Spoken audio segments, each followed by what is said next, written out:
G'day golfers! Well, today we're going to talk about a very important aspect for every golfer, and that's injury prevention.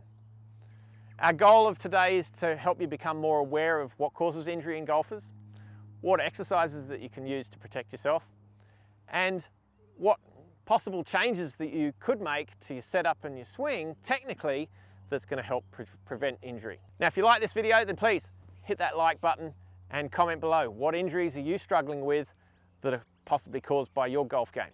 A big shout out to the guys at TPI, Dr. Greg Rose and Dave Phillips, who are the experts on the body swing connection, and they've really helped us to educate ourselves and our client on injury prevention.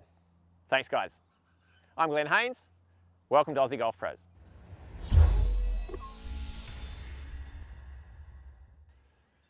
Let's start with the obvious. Warm up. For golf's sake, please warm up. Even if it's just a few minutes before you hit any golf shot, you need to go through some sort of routine to get the blood pumping through your system and just to mobilize your joints. Especially as we get older, we really feel like we need a few holes to get into the game of golf, and that's because you're not warming up properly. I've got a really simple 3-minute routine for you. Just a few simple exercises just to do that, just to mobilize those joints and muscles, just to get the blood pumping. I'm not talking about going through a whole big stretching routine. Just get the blood coursing through your system, and that goes a long way towards preventing injury early on in your round. So get stuck into those exercises and have a little bit of a warm up. Now let's get into what we can do with your golf swing to help prevent injury. So first up, tension is a big cause of a lot of golfers' injuries, and that's typically tension in the grip. What we see, the difference between elite golfers and club golfers, is the freedom of motion that they have in the golf swing, and it really does look easy, and that's because it is a lot easier if you're more relaxed over the golf ball. So grip pressure is definitely where you need to start with that. So if your grip pressure is somewhere around 7, 8, 9 out of 10, you're hanging on really tightly, then that is going to increase the chance of injury through impact and just from the golf swing itself. So those injuries can manifest themselves in simple as the fingers. I've had a lot of clients complain to me about finger stiffness, and my immediate response is, how hard are you hanging onto that golf club? It can work its way up into the wrist, in the elbows, golfer's elbow, tennis elbow, and into the shoulders and the neck. Because the tighter we hang on to the golf club, the more impact we're going to be receiving through the ball and the ground. So the harder we hit the ground, the more that we're going to feel that through our swings and into the body. So it makes sense that our grip pressure should be nice and light. And by that I mean a grip pressure of around 3 or 4 out of 10, not loose. Loose isn't a term that I would use. It's firm enough but light enough that you have control of the golf club, you have feel for the golf club, but you can also swing freely and easily. But a lot of the pros say light is right. You've really got to feel more relaxed over the golf ball, not only to swing better, to swing faster, and also to reduce your chance of injury. So the next section is really important. I want to talk about your setup and how you address the golf ball. There's a common misconception out there that you need to stick your bottom out.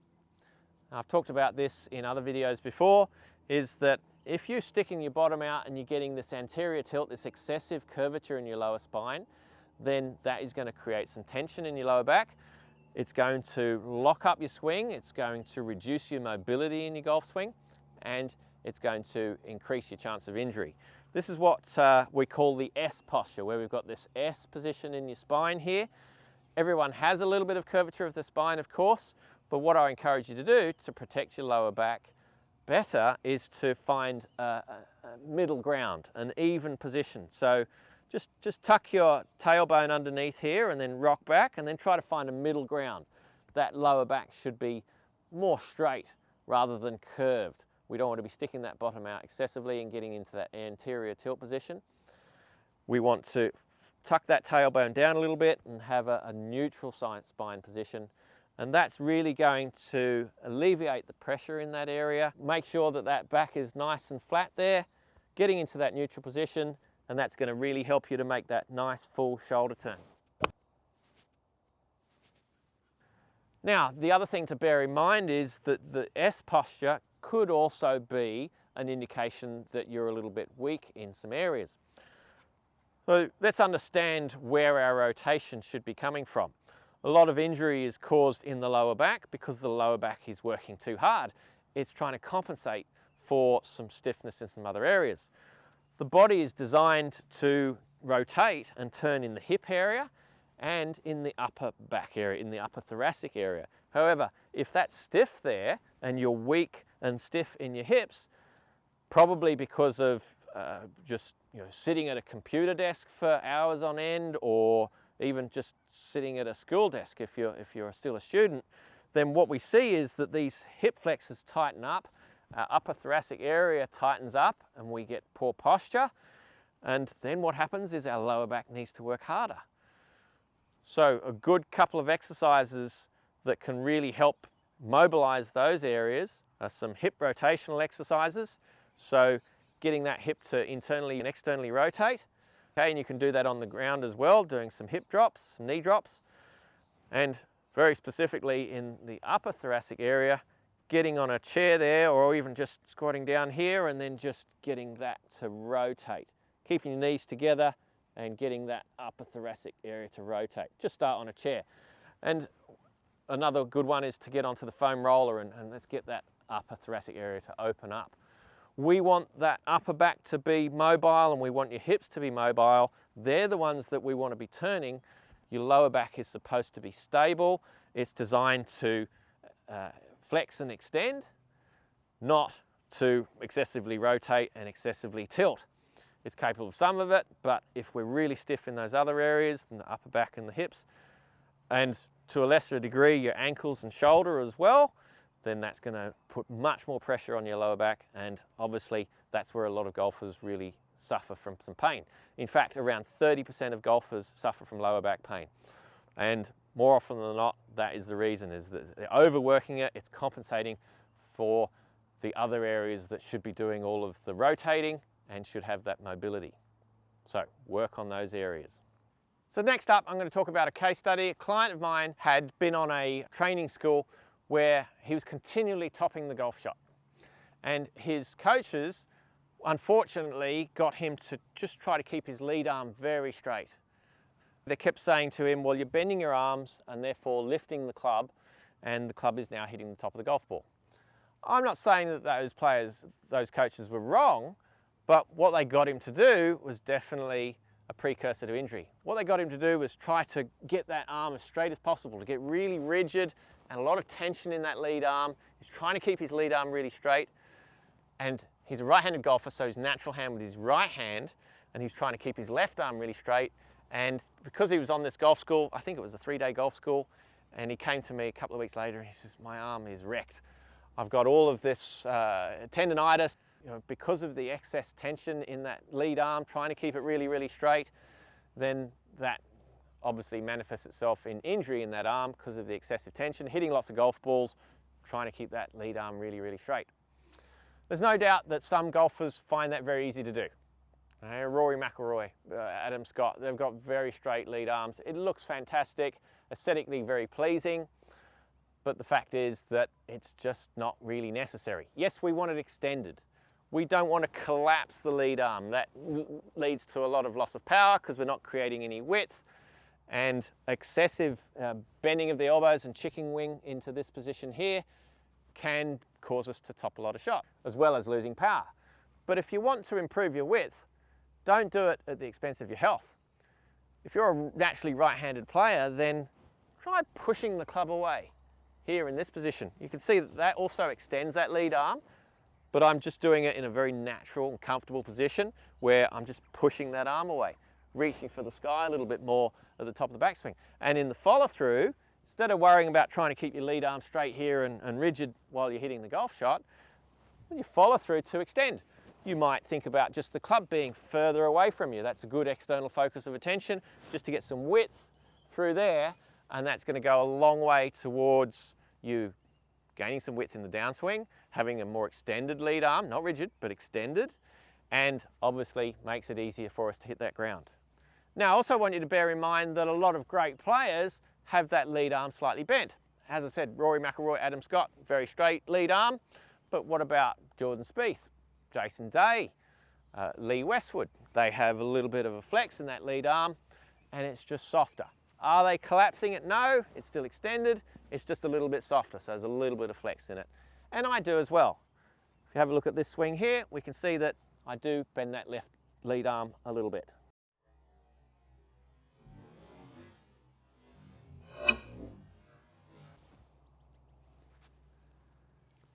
No, I don't hit it as far as Rory McIlroy, but think about what you're trying to achieve there.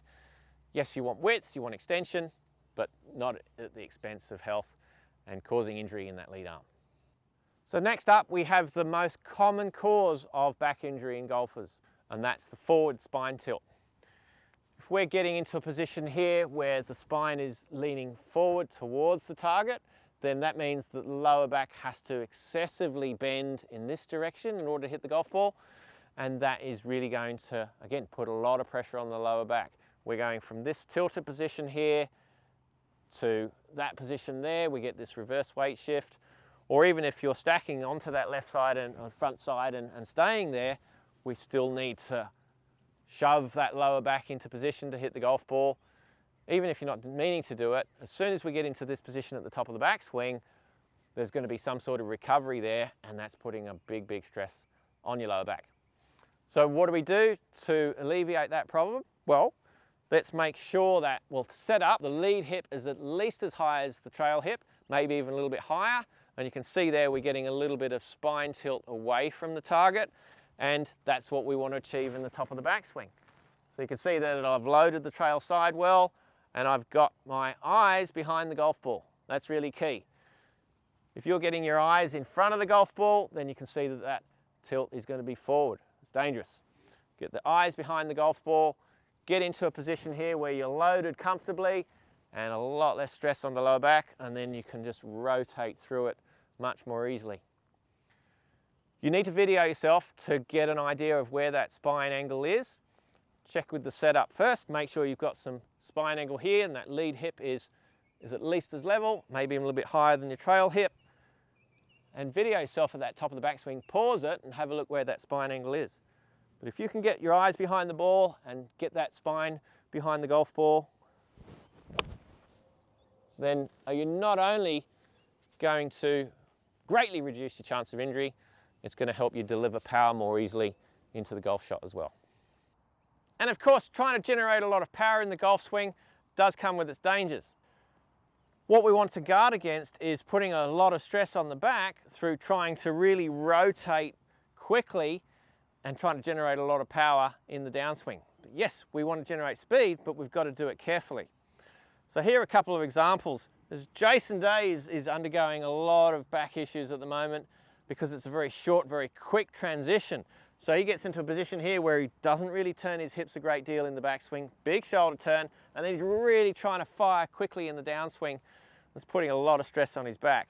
That transition is very violent, and the fact that it's not a long flowing swing, it's short and quick, and there's a lot of extra drive really early in his downswing, is putting his back under a lot of pressure. And Patrick Cantlay is another example, great player who's generating a lot of power, but unfortunately has suffered a stress factor because of what he was doing in the golf swing.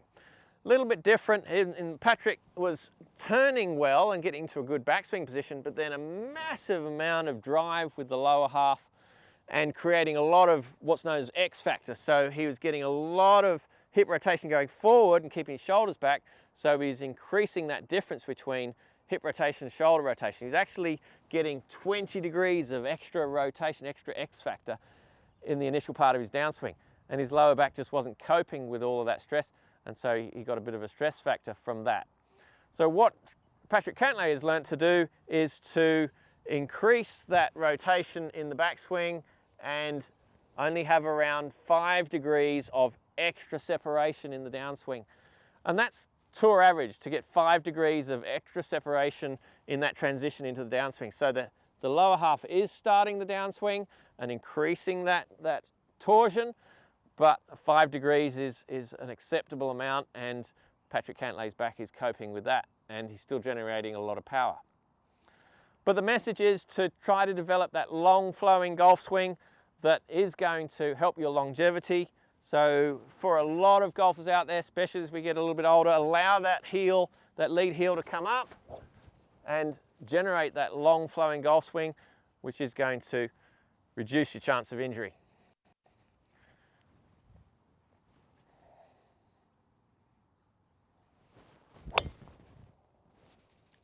And hopefully I can do that for many years to come.